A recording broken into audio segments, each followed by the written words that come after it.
everybody, and welcome to Shetland Trader Chats episode 11. Yes, episode 11, and happy summer solstice. It's the 20th of June today. It's a beautiful summer's day here. We've had a lot of rain, it's been very muggy, tons of mosquitoes. We've had some pretty hot days recently. There's more hot days coming, but today is just a lovely low 80s and breezy, and I am really enjoying that and appreciating that. I am having a little mini sale to celebrate the midsummer, and that is happening really on Ravelry. So there's 20% off all of my Shetland Trader published patterns on there. You don't need any code or anything. You just can put them in your cart and that will automatically be applied. So that is going on until end of day Sunday. So please take advantage of that. It only applies to patterns published under the Shetland Trader. No third-party patterns, no books or ebooks. But still lots of patterns to choose from. And in fact, I am wearing my Simmerd Tank today. I published this basically this time last year as a solstice release, and the Simmerd is a term in Shetland for the long evening twilights that happen there during the summer months, which gives you these really long days. I love it. You just have hours and hours of daylight. Basically doesn't really get properly dark at this time of year in Shetland. So that's what the Simmerd refers to. This tank is made in the Jameson's Ultra lace, so it's 50% Shetland wool and 50% lamb's wool. So it's a little bit softer against the skin. I certainly don't, personally find it a problem wearing it directly against my skin. And yeah, glad to be able to wear it today. It's got a little bit of sort of textured stitches on the top here and then a kind of gentle A-line shape. And in fact, I'm wearing it with a new sewing make. I can't really see that from here. I'll put some pictures up of this skirt, but this is the skirt I just finished, which is also in this kind of green striped linen. So lots of green on today. So yeah, that is the sale information for you. I haven't done a podcast in a while, 4 weeks, I think, something like that. Yeah, I got really busy in May, traveling. I went to Montreal, which was great, for the Knit City event there. Then I went to Reno, Nevada for the Jimmy Bean's Wool Retreat, and then when I got back, my dad arrived from Shetland and was staying with us for about 10 days, 11 days, something like that. So I kind of got distracted by family stuff for a while, but it was so lovely to have him come and stay. It's been a long time since I've hosted him here or in my own house. I usually go and stay with him in Shetland, so it was really lovely to have him stay. It coincided too with our daughter Maya and her partner, now fiance Jack, also came to visit from San Francisco. They moved out there last year and they recently got engaged, so we were able to celebrate with them, with my dad here too. And they are planning to get married next summer here at our house. We have these big barns out back, and they really want to do something out in our yard and use the barns. So that's pretty exciting, and we have lots to plan and figure out for that. But of course, we are so happy about that news. And my older brother, who also lives in Shetland with my dad, is doing a big trip and going to be coming to see us first. So he's arriving, I think, in about a week's time. So lots of family time, which has been really fun. And then the other thing I just wanted to mention to everybody is a slight change for me job-wise.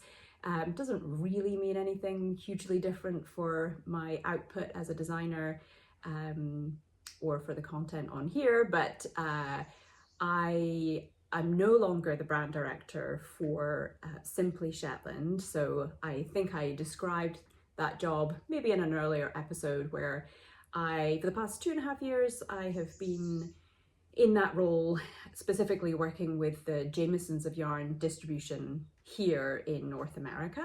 And that was under the Maddie Tosh Group. And the Maddie Tosh Group have now been bought by Local Crafts. So they've kind of merged with another company. And I've just decided that it's not quite the right fit for me anymore in that particular role. So I have given my notice for that. But I am still going to be working with Jamieson's yarn. That doesn't change anything at all. I kind of always have used the Shetland wool anyway for designing. I'm just kind of going back to a little bit more of an independent, self-employed situation.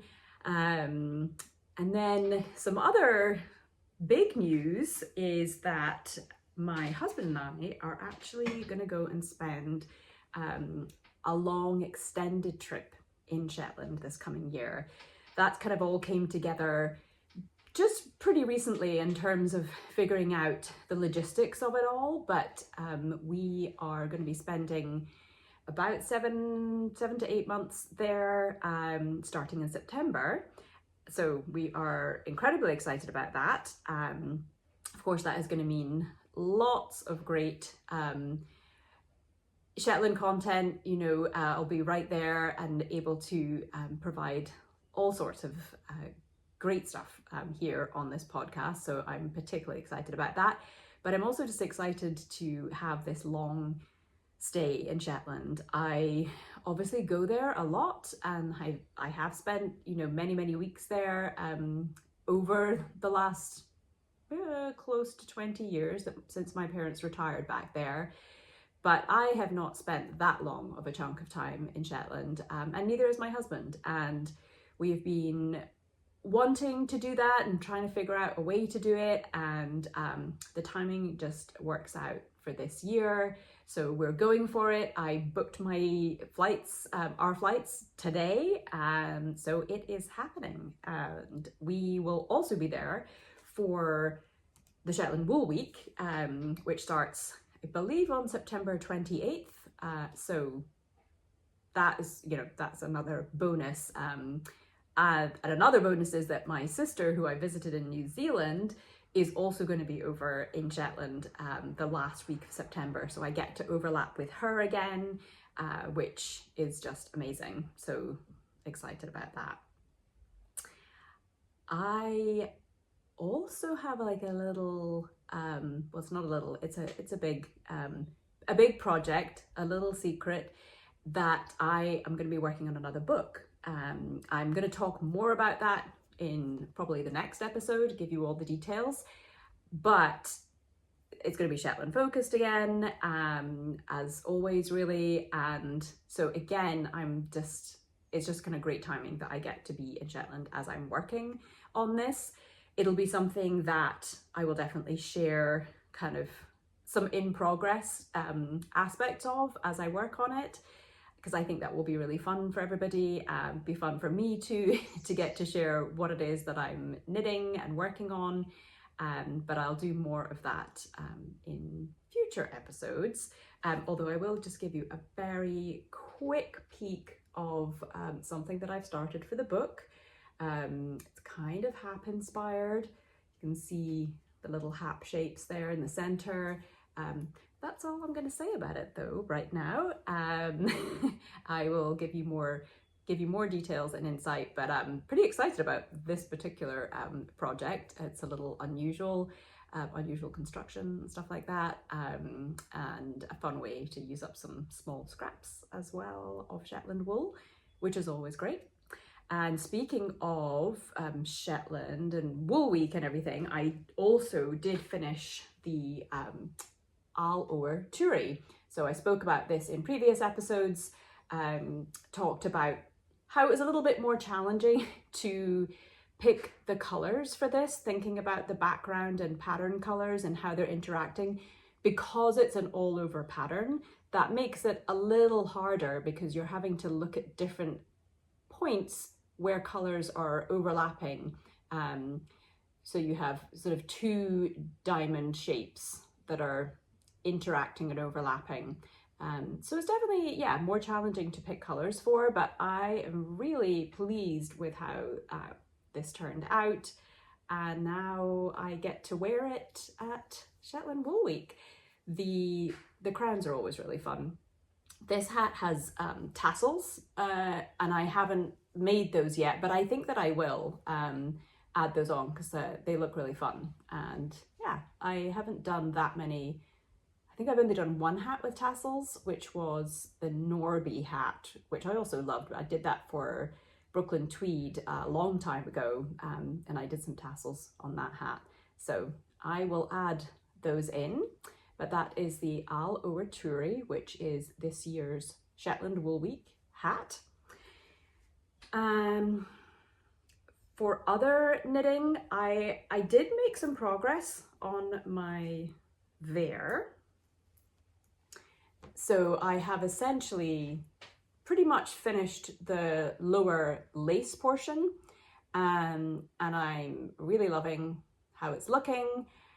This lace is, just to remind people, this is the new shell lace. So it's a simple Shetland lace pattern. It's done on a garter stitch background and is really fun for striping different colors. Of course, I used my spit splicing method throughout all the changes of these colors, as I always do when I'm doing a striped thing in Shetland wool.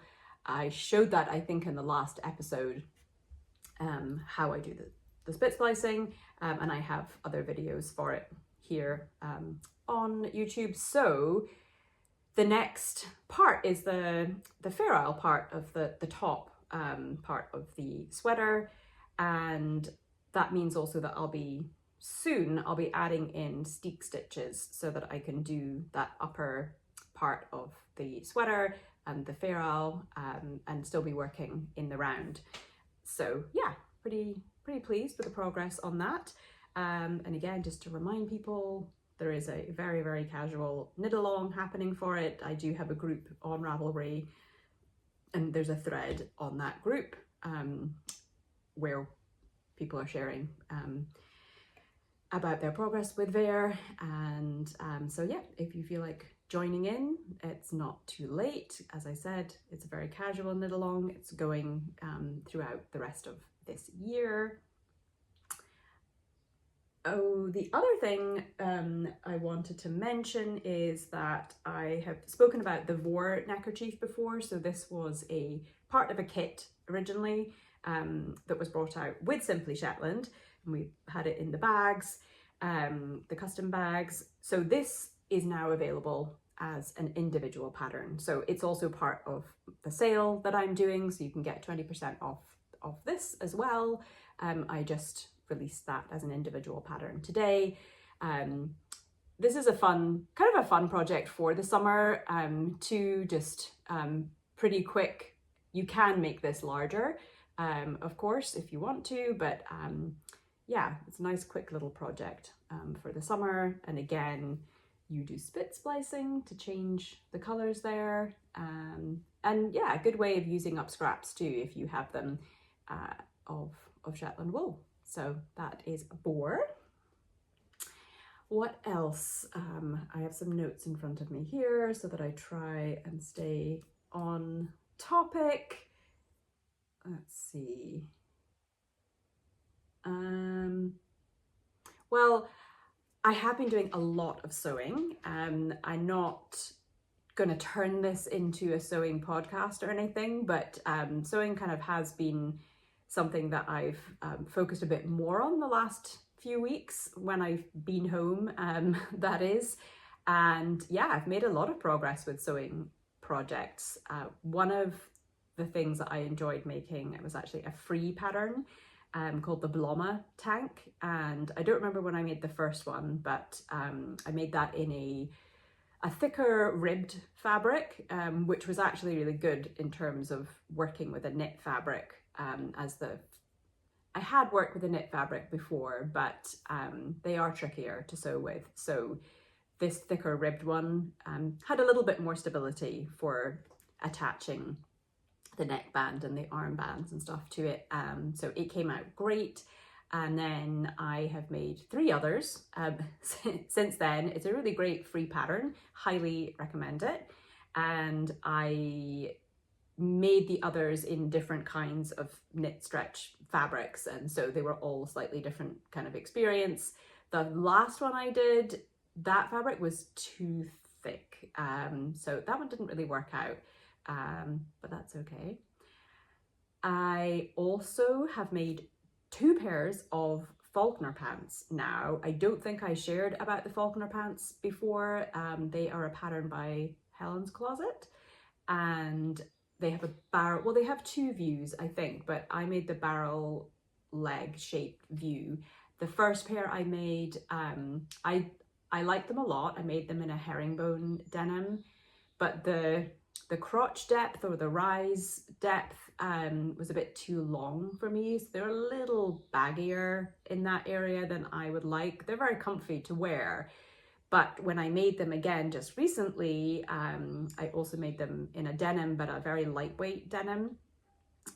I took out 1.5 inches from both the back and, well, I should say not the back and the front. There's side pieces on the Falconer pants too. So you have to take the rise out of all 3 of those pieces, which I did. And that made the fit a lot better, taking the rise out. So that was really fun to make that adjustment in the paper pattern, cut out my pieces and then see the difference that made. And I did use some fun red top stitching on that. It was essentially a black denim with a little bit of stretch and quite a lightweight denim that I got when I was in Santa Fe with my friend Alicia. And yeah, so those were a really fun, satisfying make. And what else? I also made I guess a matchy set. So I got fabric from Matchy, this small micro check gingham, and I first of all made the Ashton top, which I really like a lot. And then I made a pair of chanterelle pants. I had made those as sort of jogger sweatpants a while ago now. And so this is my first time kind of making the chanterelle pants with a linen fabric. And it was the same fabric that I used for the Ashton top. So you know, I can wear the 2 of those together, although my husband did kind of tease me about that a little bit. But I like them together, and of course they can be worn separately. Yeah, so that was a fun little sewing adventure. I also made, well, the skirt that I just showed you, the Henrietta skirt, I just did that the other day. That one is a really fast sew, and you know, pretty forgiving and fun. It's just an elastic waist skirt, and then it's got these kind of side panels that get gathered. I guess it's sort of a little cowboy-esque style skirt. That was really fun, so highly recommend doing that. I did that in a stripy linen fabric, so it's really nice and light and comfy. I definitely think I will be getting a lot of wear out of that this summer. I also made a top for my daughter when she was here, so I wanted to make something for her because it's her birthday, not until July, but I figured seeing as she was here, I would take the opportunity to just make something so I could measure her and stuff like that. So I think it's called the Rothwell top. It's a top that I wouldn't wear, but I was curious to like make it and see how it went. And it was a little confusing, I have to say. I was a little unsure when working through that pattern. There were a couple of points where I felt like I could have done with slightly more explanation. So if you're a beginner sewer or newer sewer, I felt like I could have done with a little bit more information. I had to kind of trust that I was interpreting things the right way. There's a lot of, you know, turning things out, pulling things through, a bit of that burrito method thing going on with that. But anyway, it did work out and she loves it. So that's great. Yeah. What else do I have to tell you about? Well, I'm not traveling anywhere this summer, which I'm really quite happy about, you know, to just be home and enjoy it, especially because we are going away on a long trip in September. So to just be here right now and enjoying this space and digging into this book that I need to get working on feels great. I am going to visit my friend Tammy, Wing and a Prayer Farm, and teach a little workshop there during one of the weekends when she's doing other workshops. So she's doing several different weekends where she's offering some dyeing workshops and soap making and some other things too. So I'll link to that below so that you can check out her offerings. But I will also be doing a little colour work class there one afternoon. I can't remember the date right now, but I will also link that below. But that's like my only sort of commitment really teaching wise this summer. And then my friend Nicole, who has the cider garden down the road from me, last year we did a few sessions of kind of crafty making at the cider garden. We just did it, I think, maybe 3 times, and we had a great turnout. So it was just really a space to host people to bring whatever they're working on, so not just knitting, really all sorts of things, and it was really fun. It was people came, you know, making dried flower wreaths and cyanotype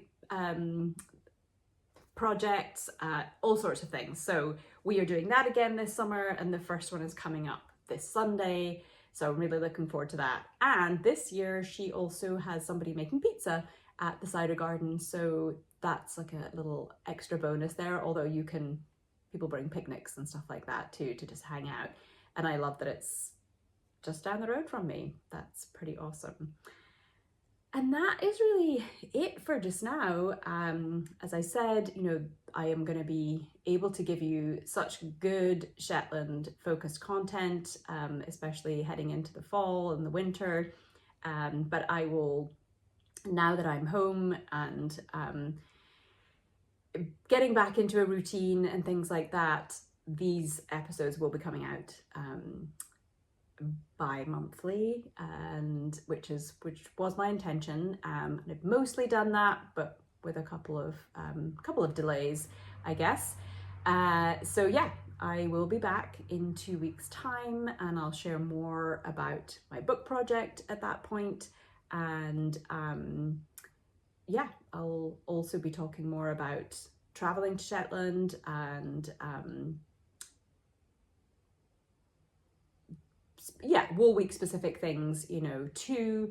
And yeah, that's, I think, gonna be it. So pretty short episode today, but I figured I should just get it out there and reconnect with you all. And I hope everyone's doing well and you're enjoying your summers so far, if it's summer for you. If not, hope you're enjoying your winter. And I will see you in a couple of weeks.